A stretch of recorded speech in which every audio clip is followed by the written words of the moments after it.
O que que é, Gil? Fala no microfone. Datena, o Gil, Gilmar Tato fala no já... microfone. Oi, Datena, o Gilmar Ah, Tato já tá ok ah. no Skype. Cadê o Gilmar? São 11 horas. Eu tenho um relógio aqui que não dá para ver a hora. É gozado isso. Os relógios são modernos, não dá para ver a hora. 11h26. Cadê o Gilmar? Ô, Daniel, vamos colocar o candidato Gilmar Tato. Tá aí o Gilmar. Gilmar, bom dia. Prazerão te ver. A nossa entrevista ficou valorizada exatamente pela pesquisa de ontem, né? Porque foi um rebu. E houve algumas alterações. Você é um cara muito experiente na política e ouviu as últimas palavras aí do Márcio França. Você sempre ajudou a eleger pessoas, tá? Você tem uma tradição familiar ligada à política, ligada ao PT, e essa tradição familiar tem que ser respeitada. E você já trabalhou muito pela cidade em vários cargos que ocupou. Você é um cara que conhece bem a cidade de São Paulo, pelos vários cargos que já ocupou. E ocupou numa fase em que o PT estava numa fase áurea, liderada pelo Lula, com o Haddad prefeito e daí por diante. Por todos esses fatores, Gilmar, vale a pena pedir o seu comentário, a sua análise dessa pesquisa que nós tivemos ontem, não é? Porque para nós leigos, que não entendemos muito de política, você fica assim, pô, o Bruno passar o Russomano era uma coisa esperada, porque isso acontece sempre. Está demorando um pouquinho para o Russomano cair mais, né? Mas o Russomano tem dificuldade de expressão como político. Ele é um baita de um profissional de televisão, eu adoro o Celso Russomano, e pelo jeito ele não me adora, porque eu ligo para ele não me atende. Também vou passar a desadorá-lo. Não existe esse termo aí, mas eu estou inventando agora. O cara não me atende, porque eu tenho que gostar do cara também. Então, o lance é o seguinte, como que você, com a sua experiência, analisa, porque você chega a 4 pontos percentuais, o Mamãe Falei também chega a 4 pontos percentuais, e o cara da esquerda mesmo, que seria o cara que estaria no seu nicho, seria o Boulos, que está já com 14 pontos percentuais. Isso demonstra uma coisa que ninguém acreditava, pelo menos do meu ponto de vista, que a esquerda fosse competitiva na eleição de São Paulo. Demonstrou que é. Como o Boulos chegou a 14, você acha que você pode também chegar a esses 14 ou passar e ir ao segundo turno, o pessoal do PT começar a votar em você? Tem alguém que você acha que do PT está preferindo apoiar o Boulos, se ele desgarrar muito, você não teme perder esses votos? Primeiro, a sua análise da pesquisa. Eu estou fazendo as perguntas, mas como leigo, né? E ouvindo falar o que os outros falaram também, mas é muito importante a sua análise, que é um político que conhece muito São Paulo e é um cara experiente pra caramba e pode falar sobre isso. Bom dia a você, Gilmar. Bom dia, Datena. É um prazer falar com você. Faz tempo que a gente não se fala. Meu. Bom dia a todo o pessoal que está te acompanhando, seus ouvintes. E agradecer as palavras. Eu peguei as palavras finais ali do Márcio França. Eu tenho um carinho muito grande por ele também. Foi gentil, né? Foi gentil e correto. Mas ele sempre foi assim. Ele sempre foi assim comigo e eu tenho um respeito muito grande por ele também. Nós somos deputados federais juntos no último mandato do governo Lula. Mas eu queria dizer o seguinte, Datena, eu estou assim, bastante convicto que nós vamos para o segundo turno. Pela seguinte razão, o PT na cidade de São Paulo, pela última pesquisa do Ibope, o do Datafolha eu não vi ainda, não abri, mas o PT tem 23% na cidade. O presidente Lula é o que mais consegue transferir votos, comparando com o Dória e comparando também com o Bolsonaro. E o presidente está gravando comigo, está me apoiando, e o PT é muito forte na cidade de São Paulo, Datena. O PT tem uma inserção muito grande na periferia, você sabe disso. E eu tenho andado nas ruas todos os dias. Ontem mesmo eu estive em Pirus, hoje eu vou para Capão Redondo, Campo Limpo, vou para amanhã para Sapopemba, para Itaquera. Então, aonde está o problema, Datena? Eu não sou uma pessoa conhecida. Mesmo tendo sido secretário de abastecimento da época da Marta, secretário de implantação das subprefeituras, secretário de transportes, deputado estadual, 2 vezes deputado federal, mas eu não sou uma pessoa conhecida na cidade de São Paulo, diferente do próprio Russomano, diferente do Márcio França, do próprio Boulos e do prefeito Bruno Covas. Então, a gente agora que começou o programa de televisão, você viu que eu já saí de 1 para 4, já para 300%, e agora nós estamos na rua. E é perceptível que as pessoas comecem a me conhecer e nós estamos muito tranquilos. É uma campanha totalmente diferente em função da pandemia. A televisão ela tem um papel importante. Eu estou com um bom tempo na televisão e, ao mesmo tempo, eu estou fazendo carreatas, estou assim, indo nos bairros, conversando com a população para dar volume de campanha. Então, eu queria dizer o seguinte, eu estou muito tranquilo. O PT é um partido de chegada. Aconteceu assim na época da Luiza Erundina, ninguém acreditava que ela ia ganhar a eleição. Na época da Marta também, e eu participei de todas essas campanhas, na época da Marta também foi na reta final. A do Haddad também, ele era uma pessoa desconhecida quando saiu candidato a prefeito. Então, agora é fazer campanha e acreditar na militância. Eu tive com o presidente Lula ainda antes de ontem, conversando bastante com ele. Ele gravou novas peças para mim, nós vamos pôr na televisão, na rede social, e a população tem um carinho muito grande para com ele, uma população que está cada vez mais empobrecida. É impressionante, viu, Datena, a gente andando na periferia, assim, o grau de empobrecimento dessa população, e que lembra dos governos do Lula, lembra dos nossos governos da cidade de São Paulo. E eu quero esse legado do PT, que eu tive a oportunidade de participar, a implantação do almoço e janta, a implantação do bilhete único, das faixas de ônibus, dos corredores, das ciclovias, da Paulista Aberta, do vai e volta, que é o transporte escolar para a criançada. Tudo isso a gente está falando e voltar aquilo que eles tiraram, que o Dória e o Bruno tiraram. Eles tiraram 4 horas do bilhete único da Atena, reduzido para 2 horas. Isso prejudica muito o povo da periferia.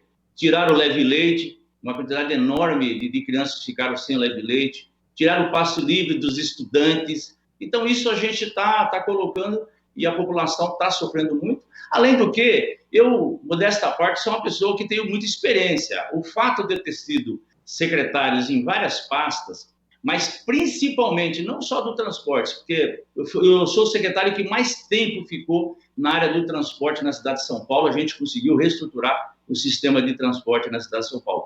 Mas eu fui o responsável pela implantação das subprefeituras da Atena, das 32 subprefeituras de 96 distritos. Isso fez que eu conhecesse a máquina, a todas as secretarias, as autarquias, as empresas. Isso permite que a gente possa entrar logo no primeiro dia e já fazer um excelente governo e nós enfrentarmos a desigualdade social nesta cidade, que é exatamente isso que o PT sabe fazer. Você sabe que é legal ser humilde, né? E, aliás, não é virtude nenhuma ser humilde, né? É bacana ser humilde. Mas você sabe que, às vezes, a humildade, na política, por exemplo, ela atrapalha pra caramba. Tem cara que faz espuma pra caramba e não faz absolutamente nada. Fala pra caramba e não faz absolutamente nada. Você sempre foi o contrário. Você sempre ajudou os outros a aparecerem no gibi, sempre participou de campanhas e participou mesmo, metia o pé no barro, ia na lama e tal. Mas você nunca assumiu isso. Tem coisas que você fez, que você falou agora, que muita gente nem imagina que foi você que fez. E tem mais outras coisas também que você fez de bom, que muita gente nem imagina que você fez. Você sempre foi um cara humilde. Você nunca trouxe para si uma decisão que foi sua. E, pelo contrário, você passava para a quem você era subordinado o mérito de uma coisa que você realizava. Então, ser humilde é legal, mas na política isso não funciona e você percebe isso. Se você conseguir passar isso do que você já fez, com certeza você vai ter um apoio muito maior do que tem agora. Fala assim, ó, aquele cara falou que foi... Não precisa falar que aquele cara, porque o cara é parceiro seu, é companheiro seu, né? Vocês pensam que aquilo lá foi o cara que fez? Não, fui eu, mas tem que ser, tem que ser assim. Você entendeu? As pessoas têm que entender que você fez muita coisa que os outros acham que os outros fizeram. Isso é uma coisa clara. O negócio da subprefeitura nem eu sabia. Eu queria falar uma coisa para você. Eu sou uma pessoa que que sabe ouvir. Aliás, nós temos 2 ouvidos e uma boca para ouvir mais.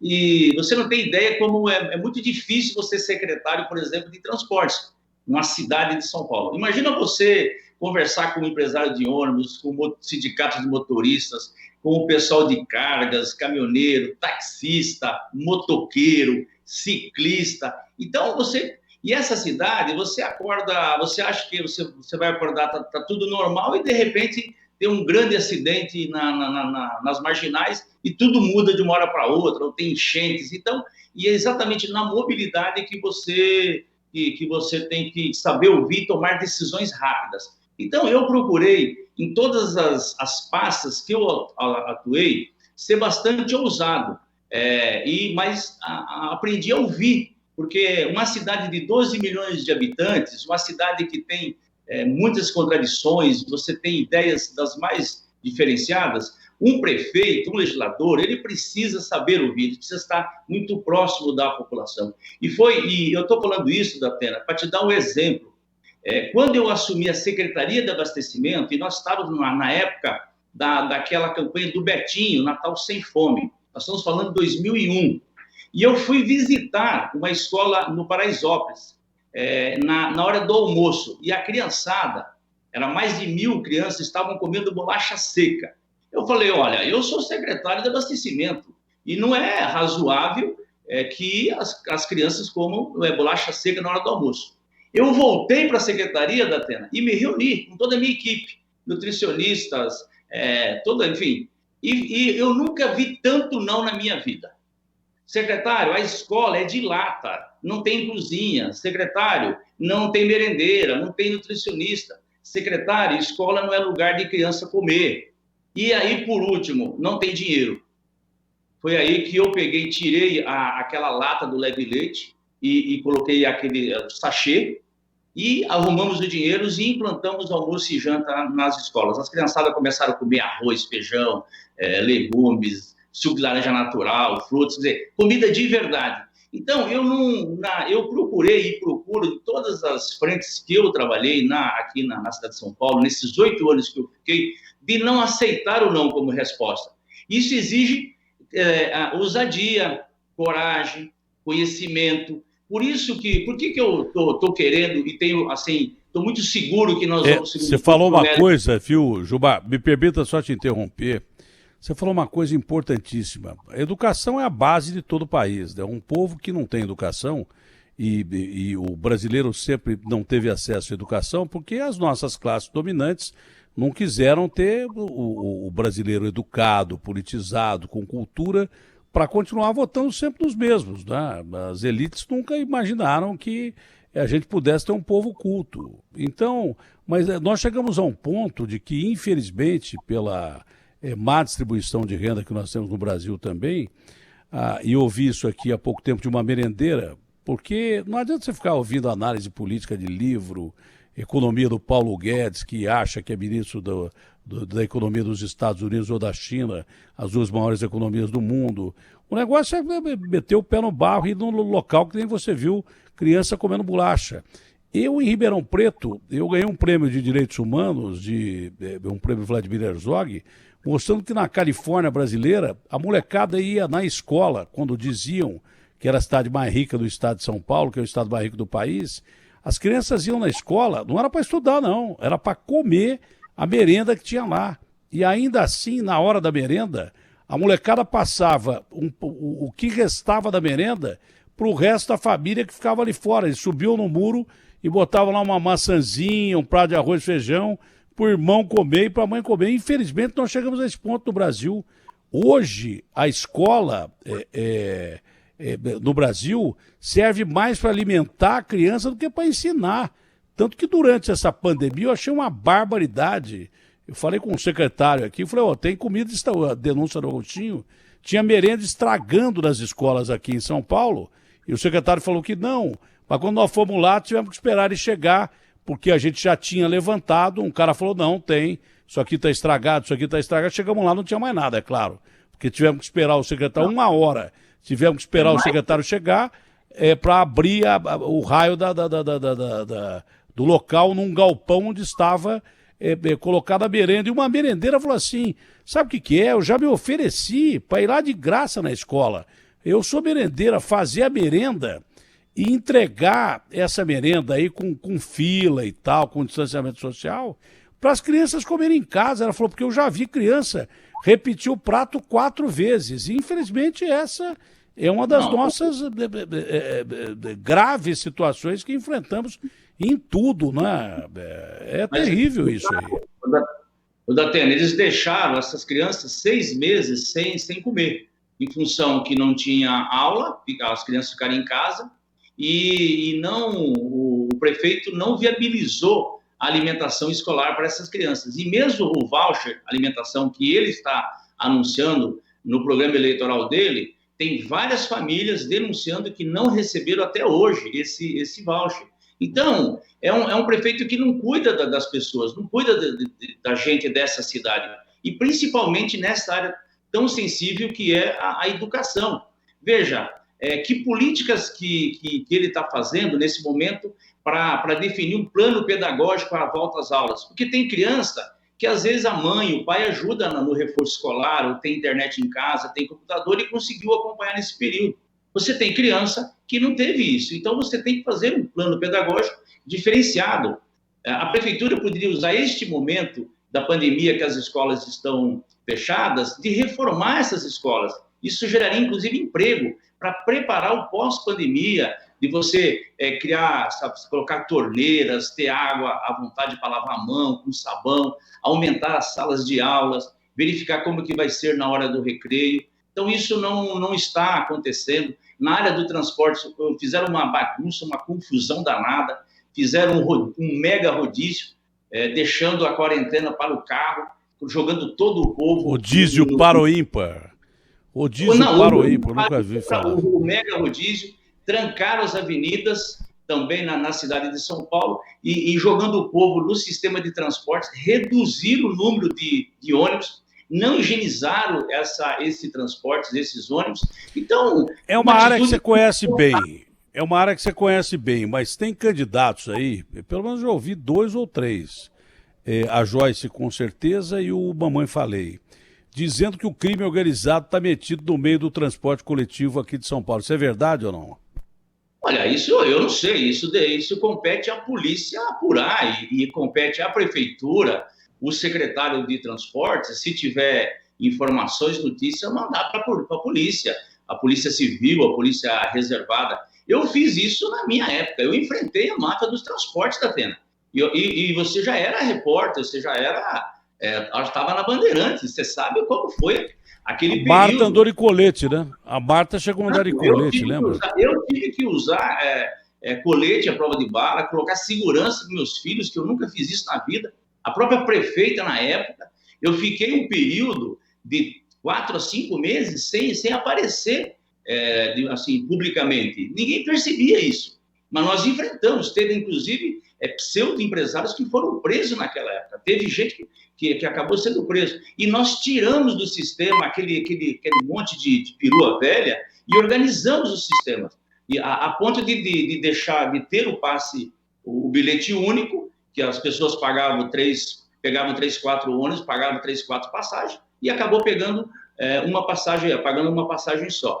E os assaltos no sistema de ônibus com o bilhete único diminuem 90%, porque a pessoa não tinha mais dinheiro no bolso, não tinha mais assalto. Era o bilhete único, se rouba o bilhete único, de imediato liga para a SP Trans, ela cancela aquele recurso do bilhete único. Então, agora, hoje nós temos que ampliar a quantidade de ônibus em função da pandemia.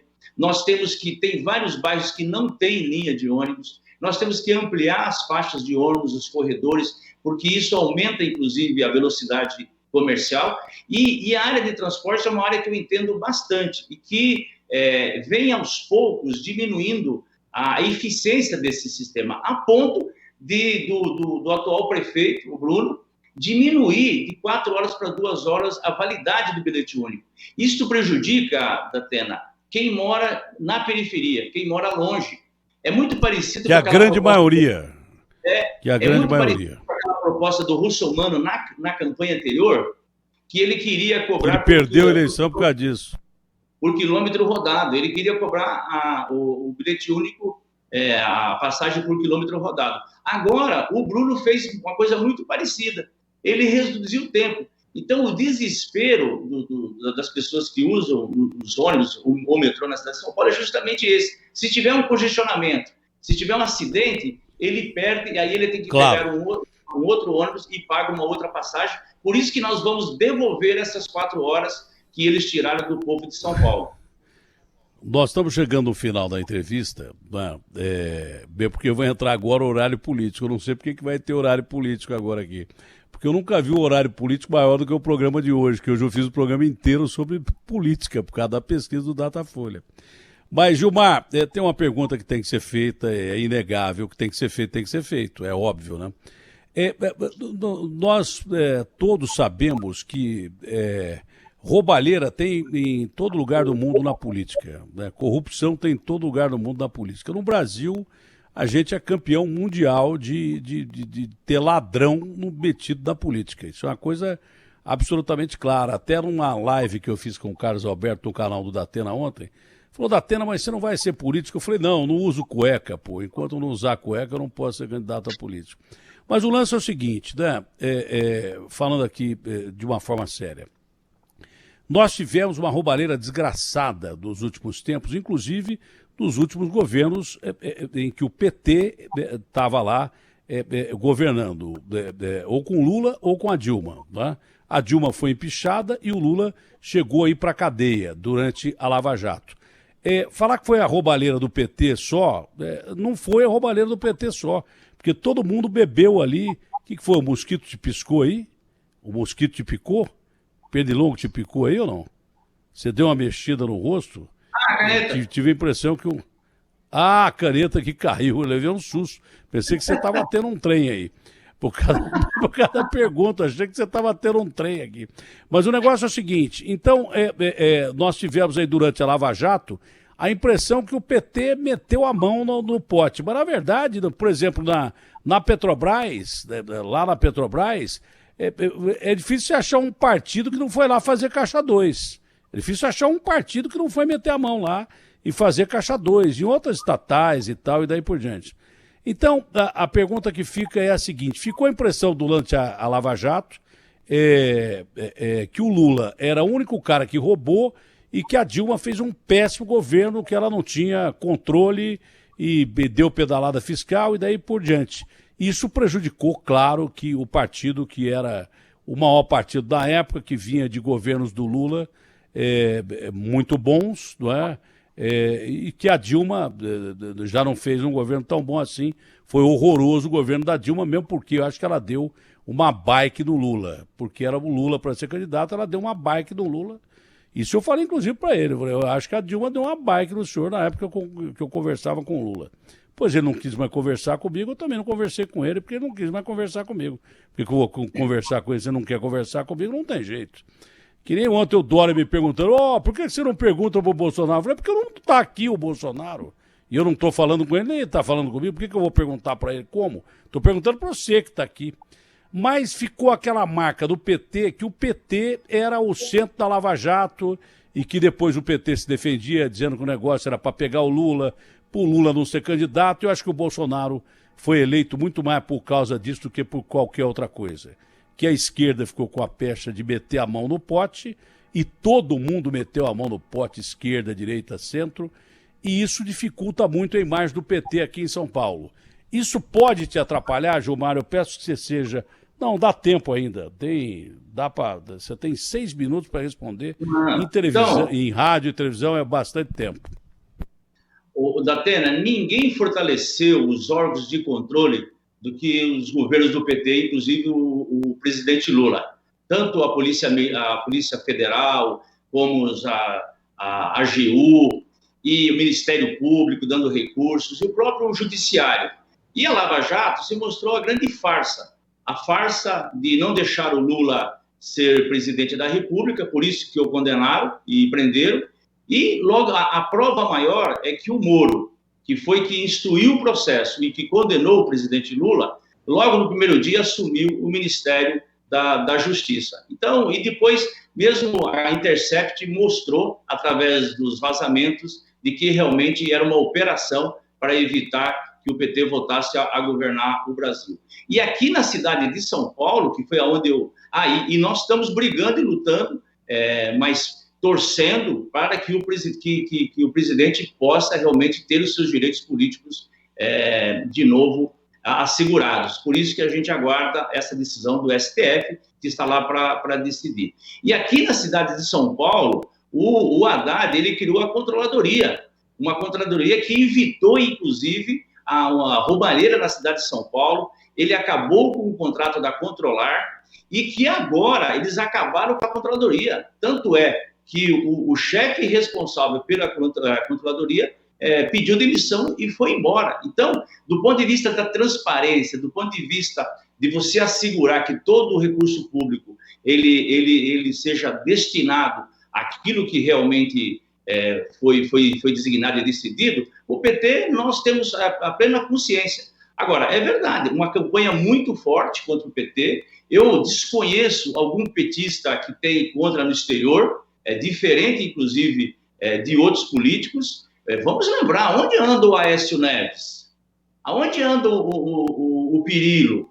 Aonde anda o Beto Richa? Aonde anda o Serra? Aonde anda o Alckmin? Isso ninguém conversa, ninguém fala sobre isso, né? O Alckmin não está aparecendo. O Alckmin era coordenador do programa de governo do Bruno Covas. Ele, foi embora. O Serra sumiu do mapa. Nós não. Nós estamos aqui dando entrevista, defendendo o PT, porque nós temos a plena consciência que quando o PT governou, ele combateu essa roubalheira. Nós não fazemos parte disso. Se tem uma pessoa individualmente que roubou, que pague, mas não pode ser uma instituição como o PT, que eu estou no PT desde 1981, desde quando o PT nasceu, e a gente trabalha dia e noite nessa periferia, trabalha para que a população tenha mais emprego, mais renda, tenha acesso à educação, uma educação decente, de qualidade, tenha acesso à saúde, à cultura, e é dessa maneira que a gente trabalha. Por isso que o povo reconhece. Quando o PT governa, o povo reconhece. O reconhecimento do governo Lula foi muito grande, o reconhecimento dos 3 governos nossos aqui na cidade de São Paulo, até hoje a população reconhece. Assim, a grande maioria dos benefícios que o povo teve na cidade de São Paulo foram nos governos do PT. Nós falamos da área do transporte, na área da alimentação escolar, mas eu poderia falar dos céus, da área de educação, da área de cultura, o cuidado na assistência social, o programa Braços Abertos, que precisa ser retomado, que foi desmontado pelo Bruno Covas. Hoje nós temos mais de 30 mil pessoas morando em situação de rua, ninguém cuida, nós precisamos cuidar. Uma cidade de quase 70 bilhões de orçamento, e não tem dinheiro para cuidar dessas pessoas, para dar carinho, para dar alimentação, para dar uma moradia, dinheiro aí, para dar um emprego. Hoje, a prefeitura tem 18 bilhões e meio em caixa. O próprio Tribunal de Contas do município fez um relatório dizendo que no final do ano vão sobrar 7 bilhões em caixa. Então, eu queria dizer para você que todas as noites, eu ponho a minha cabeça no travesseiro e durmo tranquilo. E olha que eu participei muitos anos na administração pública, porque eu sou filho da Dona Inês. Você não sabe o que é ser filho da Dona Inês, uma mãe que criou 10 filhos, trabalhou na roça, inclusive, e que não jamais admitiu e admitia que um filho voltasse da rua e fosse para casa, e se tivesse um prego no bolso, ela queria saber de onde veio esse prego. Por isso que eu durmo toda noite com a consciência tranquila, que em função das minhas atitudes na administração pública. E quero dizer mais, fiz muitas coisas como secretário em todas essas pastas. E como prefeito, eu tenho certeza absoluta que a gente pode fazer muito mais com a cidade, e é que eu vou fazer. A começar pelos moradores de situação de rua, de dar dignidade, a começar de nós construirmos 40 mil casas na cidade de São Paulo para quem ganha até 3 salários mínimos, que o Bolsonaro acabou com Minha Casa Minha Vida, o Dória acabou com a empresa CDHU. Então, implantar a renda básica de cidadania, o projeto Agora acabou, Gilmar. Senão os caras me prendem aqui, porque tem horário político aqui. Agora que começou agora deu. a gente fala da cidade... Não, mas agora, ó, 11h56, se eu não der o intervalo agora, eu sou preso por causa do horário político. Você entendeu? E sem ser político, aí vai ser pior. Foi um prazer falar contigo, Gilmar. E eu me sinto preparado para governar essa cidade tão maravilhosa que me deu muitas oportunidades que eu quero retribuir agora para ela. Obrigado, Datena. Um abraço grande, democraticamente, foi um prazer falar contigo. Fica com Deus, tá bom? Muito obrigado.